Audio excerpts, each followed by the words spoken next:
Pemirsa, terima kasih Anda masih bersama saya dan juga narasumber yang sangat luar biasa. Pak Hendy masih semangat ya Pak? Masih, wajib semangat.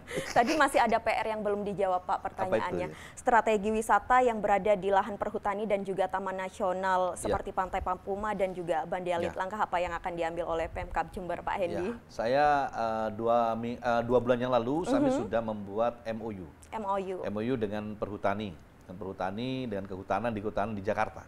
Jakarta saya sudah membuat MOU dan kemarin ditandatangani di Jember 2 bulan yang lalu. Jadi MOU salah satu MOU itu kerjasama dengan seluruh lahan-lahan milik perhutani, yang Dinas Kehutanan juga, BKSDM juga tempatnya di taman-taman nasional seperti di Meru Betiri. Kami sudah tanda tangan semua di situ, tinggal PKS-nya, perjanjian kerjasama. Nah, salah satu perjanjian kerjasama nanti itu yang terkait dengan Watulo dan Papuma di situ. Di situ memang masih kita lagi bernego tentang bagaimana harga tiketing. Kalau sebenarnya saya berharap itu tadi yang saya sampaikan, saya mau gratis saja, gitu. Gratis saja nggak apa-apa lah, gitu ya. Karena nggak ada lagi sekarang yang namanya ini seperti kita di Bali kan nggak ada yang bayar, semua masuk saja gitu. Masuk aja itu. Tapi yang paling penting, setiap wisatawan datang itu kita harus punya program, mereka harus makan di sana. Ya apa caranya bisa makan? Kan bukan harus makan, nggak mungkin begitu kan.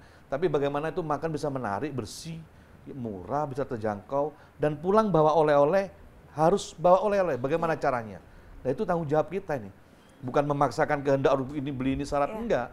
Tapi secara alami mereka kalau datang ke sana harus beli ini, datang satu tempat ini harus beli ini, gitu Mbak. Kalau nggak seperti itu, kita untuk biaya perawatan di situ, maintenance, kita perlu biaya untuk safety ya, untuk keamanan dan kebersihan di situ, perlu ada anggaran yang kita berikan di sana. Nah, namun kalau seandainya yang ada fasilitas yang ada di setiap pariwisata itu tidak memenuhi, justru kembali lagi ke tiketing lagi. Dengan tiketing itu mereka bisa untuk maintenance. Nah ini mau saya hilangkan barrier ini. Nah sekarang untuk dengan pihak ketiga, pihak perhutani, itu kita sedang membahas itu. Dan kami sendiri di tempat-tempat lahan-lahan milik perhutani, milik kehutanan, itu yang kami lakukan perbaiki jalannya seperti Meru Betiri, Mbak. Saya akan perbaiki jalannya itu.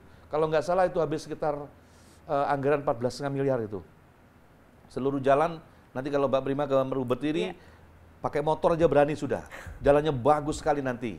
Dan ini masuk kerjaan Multies tahun ini. Itu sampai ke pantai. Jalan sampai ke pantai. Yang selama ini Meru Betiri belum diapa-apakan mulai zaman Belanda dulu sampai hari ini. Nah, sekarang akan kita perbaiki. Meru Betiri masuk dalam Multies, insya Allah di tahun depan bulan Mei, insya Allah ya, itu sudah selesai sampai ke bibir pantai di situ, Mbak. Salah satunya. Nah, ini tanahnya tanah perhutani, Mbak. Tanah perhutani, dan itu harus ada kerjasama. Karena aset Pemkab masuk di lahannya perhutani. Jadi ada pembagian aset nanti, pencatatan aset dari pemerintah, karena uang itu anggaran pakai APBD. Begitu. Ya. Nampaknya langkah dan juga strategi yang diambil oleh pemerintah Kabupaten Jember ini sangat luar biasa ya Pak Hendy. Bukan hanya menggratiskan tiket, kemudian ada pula infrastruktur, perbaikannya. Nah ini pertanyaannya, kapan kira-kira masyarakat Jember bisa menikmati kue dari pemerintah Kabupaten Jember itu Pak Hendy? Tunggu 1-2 bulan lagi. 1-2 bulan Kami lagi. Kami akan umumkan secara resmi ini digratiskan atau tidak. Ya, atau diturunkan nilainya. Supaya terjangkau. Jangan sampai orang berpikir, ayo kita sekarang rekreasi, tapi tiketnya kok mahal. Nah, kalimat mahal itu mau saya hilangkan. Kalau bisa itu murah, semurah mungkin. Kalau bisa nggak usah bayar. Kalau bisa ya Kalau bisa Pak, nggak usah bayar. Dan saya meyakini itu bisa. Bisa. Kenapa enggak ya? Kenapa enggak? Toh tiket enggak terlalu nendang kok nilainya kan gitu ya. Gitu. Karena dari situ nanti muncul perputaran ekonomi yang ada di Jember sendiri ya Pak. 2,5 juta Mbak Prima, kalau itu masuk ke seluruh tiap tempat wisata kita, berapa uang berputar, bukan hanya di tempat wisata, tapi antara rumah yang masyarakat Jember yang mau berangkat, pasti dia akan memakai kendaraan. Kendaraan itu pakai kendaraan wisata kita. Kan kita punya kendaraan wisata Lin Kuning dibuat wisata. Betul. Itu. sekarang ini sudah bisa kita jangkau seperti itu. Nanti kami juga akan menggratiskan bis-bis wisata kita, bis-bis hub nanti. Dan saat ini ya kami umumkan sekalian, kami sampaikan, sekarang kami sedang mengirim surat ke Ditjen Perhubungan Darat, Kementerian Perhubungan untuk meminta bis bekasnya PON, ya bekasnya PON itu kami minta bis itu untuk di Jember untuk bisa dibuat gratis semua di tempat-tempat ini yang perlu bis. Wow. Gitu. Mudah-mudahan dapat. Amin. Kami minta 30 bis. Ya. Gitu. Pak, itu tadi strategi dan juga kolaborasi yang Ya. diambil oleh pemerintah Kabupaten Jember yang bekerja sama dengan pihak perhutani dan juga Taman Nasional ya Pak ya. Ya, lalu bagaimana halnya strategi yang diambil oleh pemerintah Kabupaten Jember yang dalam hal ini mempunyai atau wewenang dalam hal pariwisata yang dimiliki seperti halnya Rembangan Pak Hendy? Ya, saya membuka peluang untuk semua investor kalau memang mau bekerja sama. Dan Rembangan sangat menyedihkan, memang terus terang sangat menyedihkan. Sudah bertahun-tahun masih tetap seperti itu. Kami akan melakukan perbaikan-perbaikan yang signifikan. Dan namun demikian kembali ke keterbatasan anggaran. Jangan sampai para wisatawan yang datang ke Rembangan menjadi kecewa. Kalau saya seperti saat ini kayaknya masih belum menarik Rembangan itu.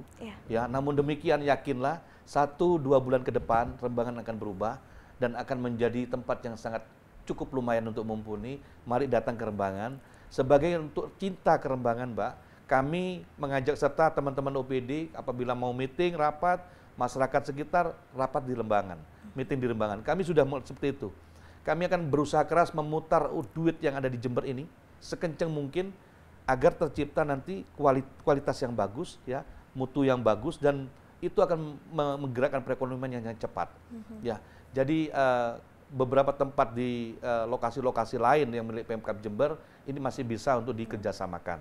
Kami membuka peluang itu. Ya, kira-kira apa sih Pak yang akan diperbaiki di Rembangan itu Pak Hendy? Rembangan bisa untuk sinergi kegiatan seperti outbound, ya, malam hari untuk kita pesta lampu di malam hari karena tempatnya di puncak dan cukup strategis dan tempat makannya juga enak di situ dan di situ juga ada tempat tidurnya Presiden pertama Republik Indonesia, Pak Karno juga ada di situ.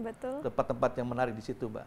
Dan ada kolam renangnya juga di situ, ada tanaman-tanaman kita yang punya andalan Jember, tanah buah naga yang pertama kali di Indonesia adalah di lokasi di Rembangan itu. Salah satunya. Baik, Pak Hendy, prioritas tempat wisata milik pemerintah yang akan dikembangkan ini apa dan juga kenapa? Apakah akan melibatkan investor dan sudah adakah investor yang sudah bergabung bersama pemerintah Kabupaten Jember? Jawabannya setelah jeda pariwara berikut.